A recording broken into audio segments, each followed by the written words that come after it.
Ulah keji Sebi Sambom, Jubir OPM, Panglima OPM Kodap Yahukimo, Brigjen Elkius Kobak dan Komandan Operasi Yahukimo Kopitua Heluka terkuak. Sebelumnya Sebi mengklaim TNI merusak rumah warga dan menembak hewan ternak. Namun faktanya terkuak setelah warga bersaksi bahwa ulah itu dilakukan OPM saat terjadi operasi TNI. Meski tak ada korban, berdasarkan informasi, TNI mengusir anggota OPM di wilayah DKI dan mengusai 3 markas. Sempat terjadi baku tembak, namun sniper Kopassus membuat nyali OPM putus hingga kabur. Panglima Koops TNI Habema, Maijen TNI Laki Afianto juga berhasil melucuti 3 gembong OPM Sebi Sambom, Elkius Kobak dan Kopitua Heluka dalam operasinya. Elkius Kobak dan Kopitua bersama anak buahnya kabur meninggalkan markas dan sejumlah senjata serta dokumen penting disita. Markas mereka di DKI diambil alih. Sementara itu, Sebi mengklaim telah terjadi baku tembak dan prakurit Habema terluka. Namun dibantah Laki, operasi ini dilaksanakan secara terukur, profesional, dan sesuai aturan pelibatan. TNI hadir untuk menjamin keamanan masyarakat Papua. Kami tidak menargetkan warga sipil dan setiap prajurit dibekali perintah yang jelas untuk mengedepankan keselamatan rakyat, tegas Laki Afianto dikutip Rabu tanggal 17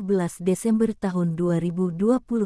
Dalam operasi itu, Satgas TNI menguasai 3 markas yang digunakan sebagai basis aktivitas kelompok bersenjata OPM Kodap 16 Yahukimo. Aparat juga mengamankan berbagai barang bukti, antara lain senjata api organik dan rakitan laras panjang, amunisi berbagai kaliber, alat komunikasi, perlengkapan optik, senjata tajam tradisional, atribut kelompok bersenjata, dokumen pendukung aktivitas, uang tunai, serta perlengkapan logistik lainnya. Seluruh barang bukti diamankan di pos komando TNI di DKI untuk pendalaman dan pengembangan informasi. Laki Afianto menambahkan, klaim sepihak yang beredar terkait korban dari pihak TNI tidak benar dan tidak dapat dipertanggungjawabkan. Kami pastikan tidak ada prajurit TNI yang gugur dalam operasi ini. Informasi yang disebarkan oleh kelompok bersenjata OPM bertujuan membangun opini menyesatkan dan tidak sesuai fakta lapangan, ujarnya. Diketahui, Sebi Sambom menyebut baku tembak berlangsung sejak pukul 4